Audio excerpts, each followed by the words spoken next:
Hello, everyone. Sorry we're a little late today. As you know, the president had two events this morning, so we didn't want our unprecedented transparency to get in the way of lunch, so we're glad that you all had a few moments there to eat, so our delay was hopefully useful and helpful to you guys. I have an announcement on the Trump administration's unwavering support for our farmers. Today, Secretary of Agriculture Sonny Perdue and Senior Advisor Ivanka Trump announced the launch of the Farmers to Families Food Box Program. This is a $3 billion program to support farmers and provide food to our most vulnerable communities. Senior Advisor Ivanka Trump and Secretary Perdue are doing very good work. Now I would like to focus on the Trump administration's unprecedented coronavirus response. Some have erroneously suggested that the Trump administration threw out the pandemic response playbook left by the Obama-Biden administration. What the critics failed to note, however, is that this thin packet of paper was replaced by two detailed, robust pandemic response reports commissioned by the Trump administration. So we exchanged this one, which I will hand over to my assistant, Lindy, for these two pandemic response plans. In 2018, the Trump administration issued our Pandemic Crisis Action Plan, one of the binders that I just handed to Lindy. Further, from August 13th to the 16th, the Trump administration conducted the Crimson Contagion 2019 functional exercise. This was a pandemic stimulation to test the nation's ability to respond to a large-scale outbreak. In January of 2020, HHS issued the Crimson Contagion 2019 Functional Exercise After Action Report. That was one of the additional documents that I just handed over. This exercise exposed the shortcomings in legacy planning documents which inform President Trump's coronavirus response beginning as early as January. And those legacy planning document shortcomings were, in fact, the papers that I just handed over that were provided to us by the Obama-Biden administration. For example, President Trump's Crimson After Action report highlighted that the Obama-era policy directive from November 2016, quote, and I'm quoting from the document, does not provide the requisite mechanisms or processes to effectively lead the coordination of the federal government's response. Instead, President Trump established the White House Coronavirus Task Force and put Vice President Pence in charge of the interagency response. These were effective decisions, and they undoubtedly enhanced our response to the coronavirus. Furthermore, what Crimson Contagion taught us is that President Trump was right all along about misguided economic and trade policies that left Americans vulnerable to pandemics. In June 2016, so many years ago, then businessman Donald Trump said this, quote, America became the world's dominant economy by becoming the world's dominant producer. I have visited cities and towns across this country where a third or even half of manufacturing jobs have been wiped out in the last 20 years. Today, we import nearly 800 billion more in goods than we export. This is not some natural disaster. It is politician-made disaster. That was then candidate Trump, who has now implemented those policies as President Trump. And this forward-thinking vision contrasted with that of President Obama, who said, quote, Trump just says, well, I'm going to negotiate a better deal. Well, how exactly are you going to negotiate that? What magic wand do you have? That magic wand was ripping up the Trans-Pacific Partnership. It was ripping up NAFTA. It was replacing it with the U.S.-Mexico-Canada agreement, a great deal for our automakers and our farmers. And it was ending China's predatory trade policies and negotiating a historic Phase 1 China deal. That is what this president has done. Yesterday, President Trump went to Allentown, Pennsylvania, and visited Owens & Minor, Inc. This was a clear example of domestic manufacturing at work. You saw this administration taking action to restructure and secure our stockpile of medical supplies. President Trump released a plan to restructure the Strategic National Stockpile yesterday, and he signed an executive order providing the authority to ensure America is producing critical goods necessary to build up our strategic stockpiles. The president's trip was an example of what he's been saying all along, that America must manufacture, that America must produce here in our interior. Additionally, the president launched Project Airbridge to bring supplies from all over the world to support America's frontline healthcare workers. The administration partnered with the private sector to secure donations and production of PPE and other medical supplies, and President Trump effectively leveraged the Defense Production Act, otherwise known as the DPA, to mobilize our country to manufacture and secure massive amounts of PPE and ventilators. Through Project Airbridge to date, more than 1.4 million N95 respirators have been delivered, as well as 921 million gloves, 17.1 million surgical gowns, and more. The Trump playbook and the whole of America response to this pandemic has far exceeded what this administration inherited. And finally, President Trump took action before the pandemic to anticipate and game plan such scenarios. President Trump streamlined the National Security Council in 2018 by creating a Counter-Proliferation and Biodefense Directorate. This directorate combined NSC experts focused on biological threats under a single and more senior leader, and did away with a confusing organizational chart that required some experts to report to two bosses simultaneously. In short, the NSC retained the same number of experts focused on biological threats that the Obama administration had, but honed them in and focused them more and housed them in a more coherent structure and with a more senior leader. I'd also note that this directorate, which exists today, is the same office that critics allege to this day that President Trump eliminated. I hope in your reporting you are now able to debunk this claim. Recognizing the seriousness of biological threats, President Trump released a series of strategic documents to transform our preparedness for biological incidents, including pandemics. In September of 2018, President Trump released the National Biodefense Strategy. In May of 2019, he released the Global Health Security Strategy. And in September of 2019, he signed an EO to modernize influenza vaccines. His leadership is evident in the early days of this pandemic and in the preparation before that. And these actions I've outlined today, these plans I noted, helped us as we approached what was an unprecedented crisis. It helped us to deploy our resources and to deliver what I believe is one of the best responses we've seen in this country's history. And with that, I'll take questions. John. You talked about crimson contagion back in August. Did that exercise suggest that early and extensive testing would be critical in response to any pandemic? I'm not aware of exactly what it revealed with regard to testing. What it basically did was say to us, look, some of the previous iterations of plans have put HHS in the lead. HHS, of course, plays a critical role in our response. But one of the things that was identified is you need a whole of government response that's orchestrated from the highest levels. And for us, what that meant in real time was President Trump immediately saying, hey, we need a task force. We need the vice president leading this. We need the White House at the helm coordinating agencies. And that valuable piece of advice that we garnered from the exercise was able to be deployed in real time. So it was a valuable exercise that we did in August of 2019. And going forward, will early and extensive testing now be among the recommendations that are put into any future plans? So we have not outlined a future plan just yet. We're still operating off of the one that was issued fairly recently in January of 2020. I think it's safe to say that we've learned a lot as we've moved forward and navigated this pandemic, and navigated the deploying of more than 90 million N95 respirators, 1 billion gloves, this really historic response. I think we've learned that working with the private sector has been very effective. We have an incredible, innovative private sector in this country, and to have a businessman at the helm and President Trump who was able to coordinate that was very effective, and I think will become the playbook for dealing with future pandemics. Kayleigh? I have two questions. So you replaced the Obama playbook with these two you say that you've developed.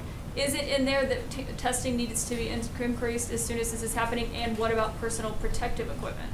Look, personal protective equipment is very important, and I'm proud of what this administration has done, and I'm very glad that you asked about that because I have some supply numbers for you today. I actually shortchanged us a little bit there. 92.7 million N95 masks, 133.7 million surgical masks, 22.4 million surgical gowns, 10.5 million face shields, and almost 1 billion gloves.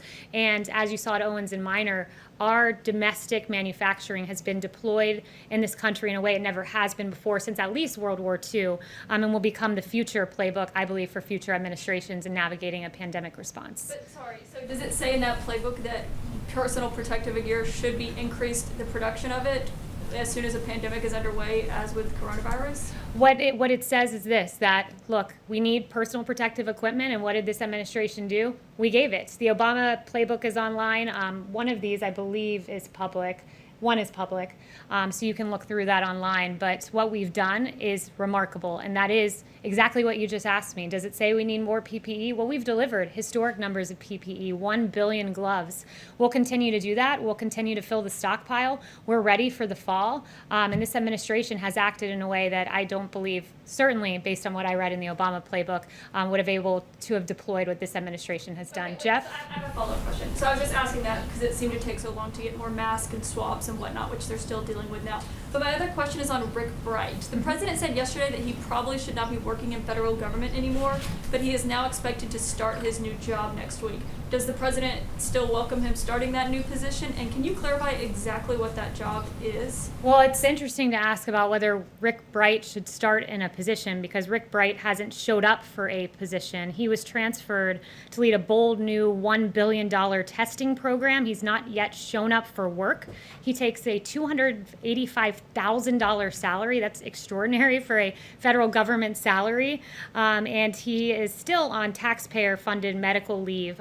So he can work with partisan attorneys to malign this president. So Mr. Bright, he should perhaps show up for the job that he currently has. Jeff?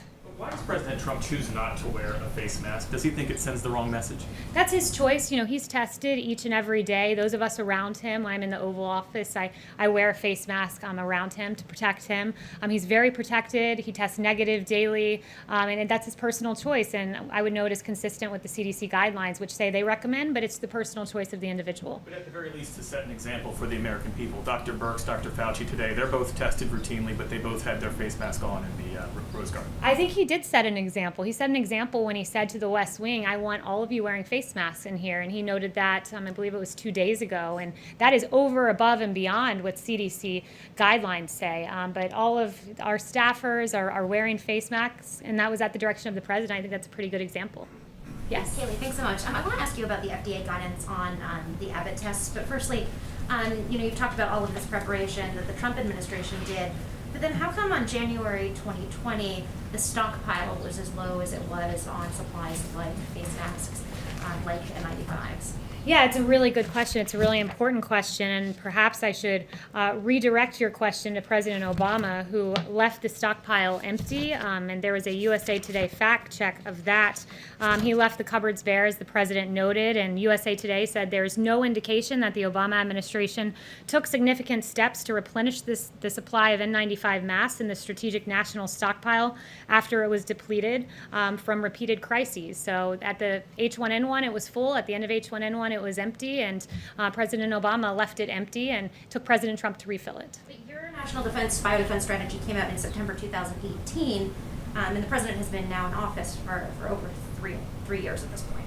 Yeah, well, we refilled that stockpile. We got the N95 masks out.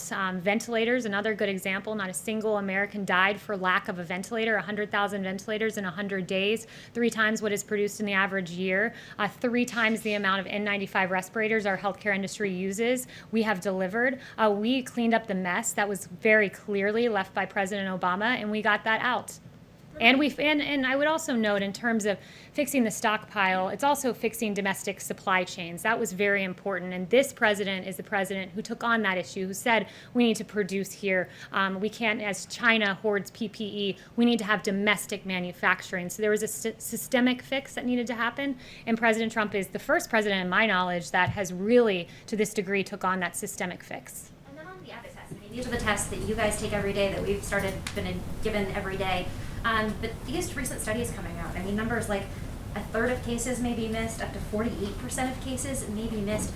Does that give this White House any pause? Are you considering potentially other tests? Does this change the way that you guys are going to move, going forward? Yeah, so I'm glad you asked that. It's very important. When the FDA gets any information that calls into question a test, they put it out there. It's incumbent upon them to make sure the American people have up-to-date information. Dr. Hahn, I spoke with him this morning. I actually spoke with him several times. He said we continue to recommend the tests.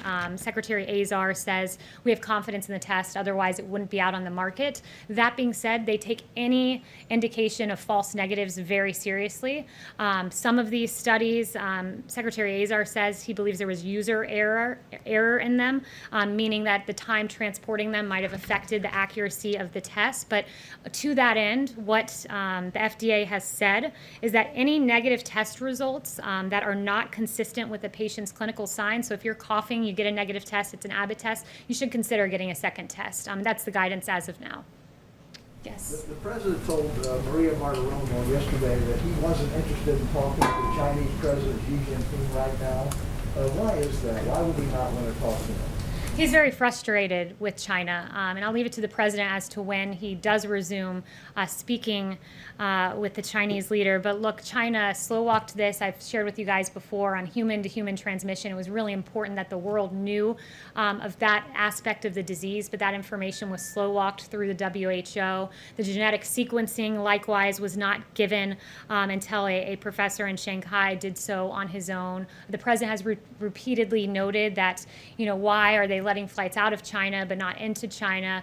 These decisions put American lives at risk. Not just American lives, but lives around the globe. We know that this disease came from China, and why that information was not shared, some of the information I just suggested, is really unacceptable. So he's frustrated at this point, and I'll leave it to him.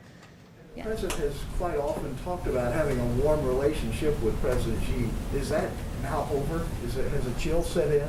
Well, I'll leave it to the president as to how to characterize their relationship. But, this is a president who, if anyone knows how to talk to China, it's him. He did get the Phase 1 China deal, $250 billion of purchasing of American products. It was a big deal and a big win for America, and it took President Trump to get that win. Yes. The president earlier in the Oval Office said that the Pentagon was developing a, quote, super-duper missile. Pentagon was asked about that shortly after the president made his remarks and declined to comment, referring it back to the White House. So I'm wondering if you can say what the president was describing. Yeah, I would just refer you back to the president remarks in the Pentagon. I don't have any new information on that at this point. Yes. Can you clarify, Kayleigh, when did the administration start replenishing the stockpile of PPE? And does that report get into that? The president immediately, when it was necessary to get more PPE for America's healthcare workers, immediately went into action. And I've listed out for you all of the results of those actions, which have been extraordinary, greatest mobilization of the private sector since World War II. And I would also note, I do have some new information. Taken before January 2020 regarding PPE and trying to replenish that? I did talk to Secretary Azar a little bit about this yesterday, and one of the things Secretary Azar said to me is, when we got to the federal government, we were on the brink of, we were in very hostile confrontations with several powers because of the Obama administration's foreign policy, and there were real bioterrorism threats, and that was the immediate threat that the administration focused on in terms of the stockpile. And immediately when it became clear a pandemic was the concern over bioterrorism, we transitioned as quickly as humanly possible and filled the empty cupboards left by President Obama. And I do have, if I can find it in here, some new information on ventilators just to show how extraordinary this administration's effort was on the stockpile, that we've shipped 766 ventilators overseas to our partners because no one here has died for the lack of a ventilator. So we've done so well and overperformed so much. We can say that we've committed over 15,000 ventilators to 40 countries by the end of July because that is American ingenuity. That is the government of President Trump, and that is the unprecedented partnership of this government and the private sector. Yes. Switching gears for just a moment, also in his interview with Maria Bartiromo the other day, the president suggested that people should be jailed for what he said earlier in the week was a very obvious crime. You're an attorney and the president's spokesperson. Perhaps you could lay out the elements of this crime. What crime was committed and in what way? I assume you're referring to the Obama administration and the unmasking and... What the president calls Obamagate. What is it? What are the elements of that crime? Yeah, I'm really glad you asked because there hasn't been a lot of journalistic curiosity on this front, and I'm very glad that you asked this question. Look, there were a number of questions raised by the actions of the Obama administration. The Steele dossier, funded by the Democratic National Committee, the opposition political party to the president, was used to attain FISA warrants to listen in on conversations of people within the Trump campaign. There was the unmasking the identity of Michael Flynn, and we know that in a January 5th meeting in the Oval Office with President Obama. Sally Yates from the Department of Justice learned about the unmasking, not from the Department of Justice or from the FBI. She learned about it from President Obama and was stunned and could barely process what she was hearing at the time because she was stunned of his knowledge of that. We know that there was a lot of wrongdoing in the case of Michael Flynn. The FBI notes, for instance, that said, should we, quote, get him to lie as they pontificated their strategy. We know that the identity of this 3-decade general was leaked to the press, a criminal leak to the press of his identity in violation of his Fourth Amendment rights.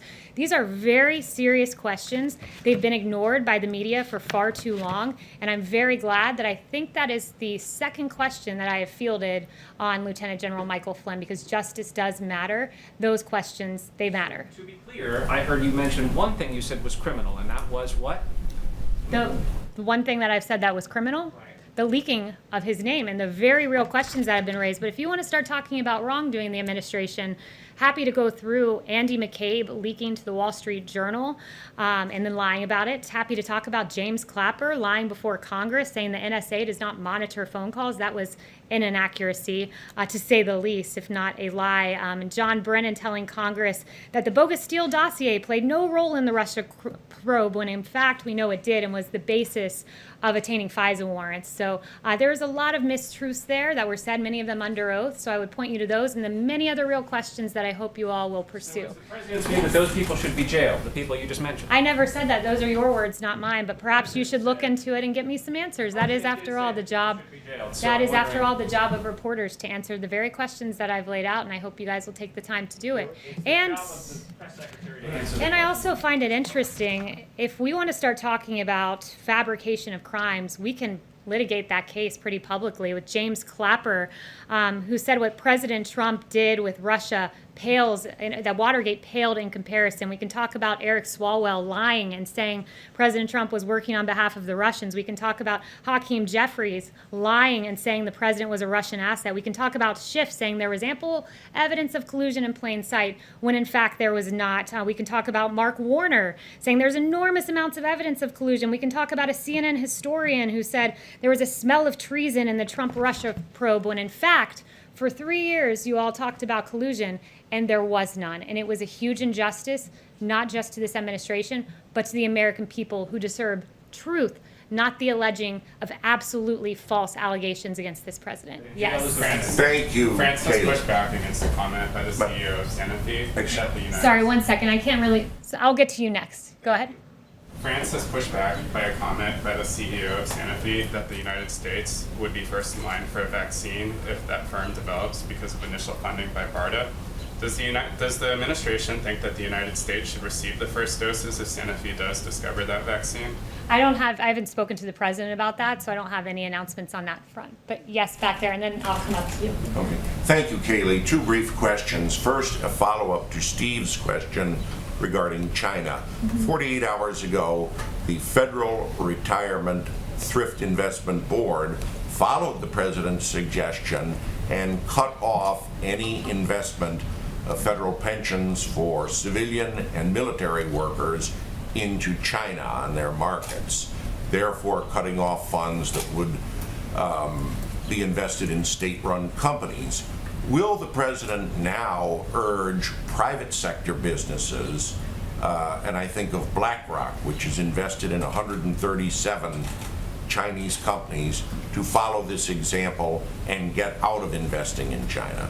Well, I can't give any information about what the president will or will not do next, but it's a really important topic. And I would just say that the president's decisive move to halt plans for investing TSP funds into Chinese companies was the right call. It protects our military, federal employees from risky investments, and avoids funding Chinese defense contractors. And this action halts plans to invest military federal employees' retirement funds of $4.5 billion in Chinese equity. So it was an important move by the president, but in terms of future action on this front, I would leave that to the president. Yes. My other question was, in Turkey recently, there's been talk that President Erdogan would like the assistance of President Trump with the currency in Turkey, which is in very bad condition.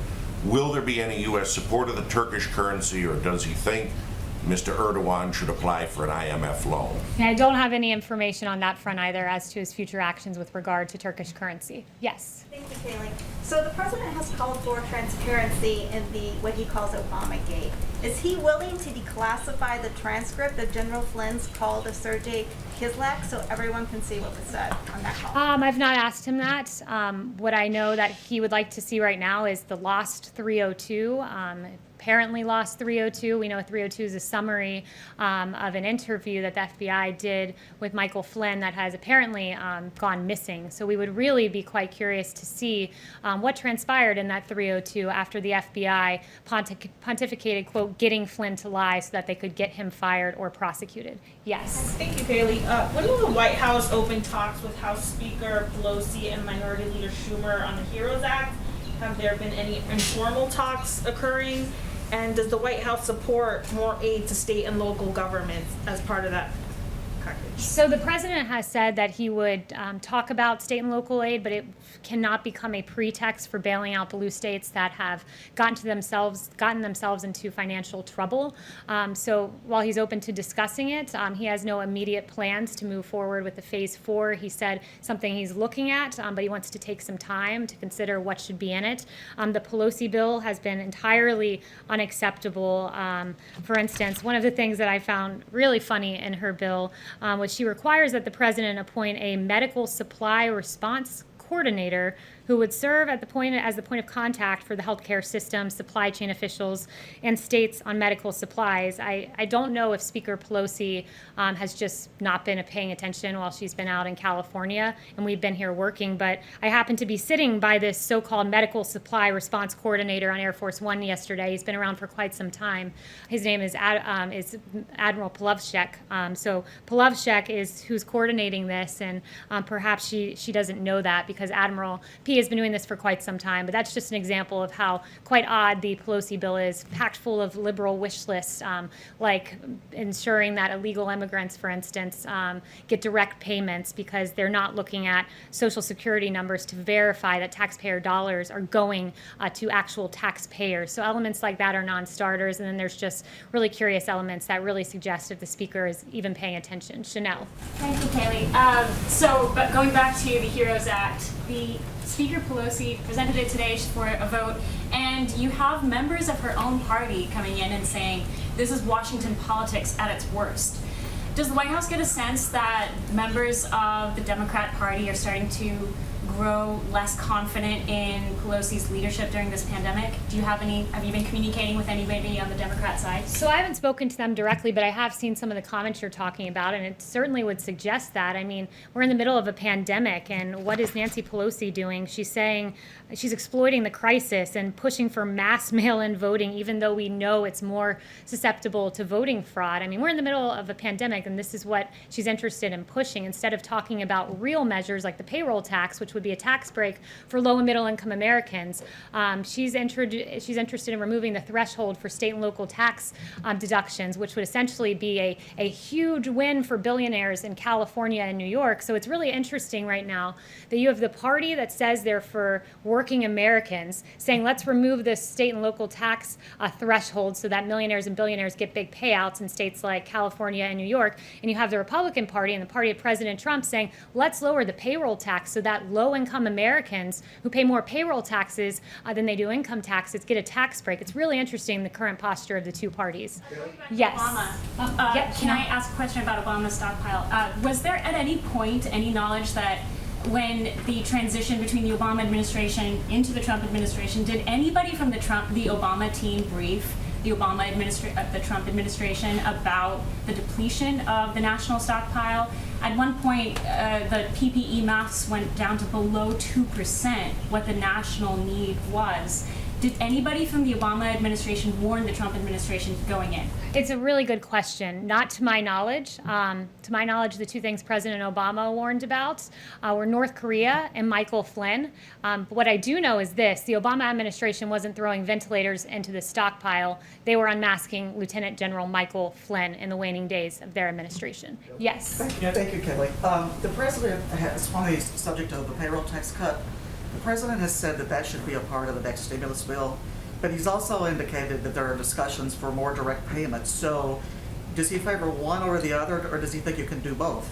He hasn't indicated that anything is a condition or a starter or a non-starter. He's floated some ideas that he'd like to see in a phase 4. I mean, at this point, I think he's looking closely at what we need to spend if a phase 4 does occur. These are taxpayer dollars. He wants to move forward wisely, but I haven't heard of any particular thing being a condition, a starter, or a non-starter, other than the fact that the so-called HEROES Act is certainly a non-starter. Yes. Thank you, Kayleigh. In a previous life as a Harvard Law student, in 2015, you were vocally against the U.S. Supreme Court's decision in favor of same-sex marriage, calling arguments for it farcical blabber. Do you think that's consistent with the president's views? Look, I'm not up here to give my personal views on anything. What I'd say is that I'm very proud of this administration, which has been fair and equitable and just to all Americans and open to all Americans, as he should be. I think our views are entirely consistent, and I'm not up here to give my views on a Supreme Court case from many years ago. Yes. Consistent when the president said that he's fine with the decision and considers the matter settled. I stand behind the president. I stand behind his views. I'm here to represent the president and not to pontificate about Supreme Court cases from long ago. Yes. President Trump Supreme Court case. I want to get in really quickly just to follow up. There's any day now there's going to be another decision from the Supreme Court related to LGBTQ rights on whether federal civil rights law covers LGBTQ people. Is the administration doing any sort of contingency planning for that decision? Look, I'm not going to get ahead of the Supreme Court or give a Supreme Court case projection or outcome. It's not my position to do that, so I have no information for you on that at this time. Yes. President Trump has just tweeted that U.S. is going to donate ventilators to India. Do you know how many numbers of ventilators U.S. is donating to India? I don't know that, but the president just extolled our great relationship with India. India has been a great partner to us for quite some time, and I'm encouraged to hear about the ventilators to India. It's one of the several countries I noted that will be getting ventilators because this president has done so well on ventilators, 100,000 in 100 days, that we are able to repurpose them and send them around the world. And John. Recently, Pew Research Center said that most of the Indian Americans tend to vote for the Democrats. Since President has made an outreach to the Indian Americans community the last 4 years. I didn't hear the first part of your question. Can you just say that again? Research survey has recently come out with a report which says that most of the Indian Americans mostly vote for the Democrats, not the Republicans. Do you agree with the assessment? Look, that would be a question for the campaign, so I'd refer you to the campaign on that Pew poll. Yes. The president has said before, Kayleigh, that he would like to see 100 million doses of a viable vaccine by the fall, then 300 million by January. Today, he didn't mention 100 million by the fall, but he did mention hopefully getting a vaccine by the new year. Is he tempering expectations of what might be possible? Is he still hoping for 100 million doses by the fall? No, this president is not tempering expectations. In fact, I think we should be very encouraged about what we heard today from Dr. Salawi, that the early data from clinical trials for coronavirus vaccine data makes him confident that we will have a vaccine by the end of 2020. Operation Warp Speed is a great new innovative operation that I think will take us to getting a vaccine, as Dr. Salawi said, in short order. In consultation, he's doing this, of course, with the 4-star General Perna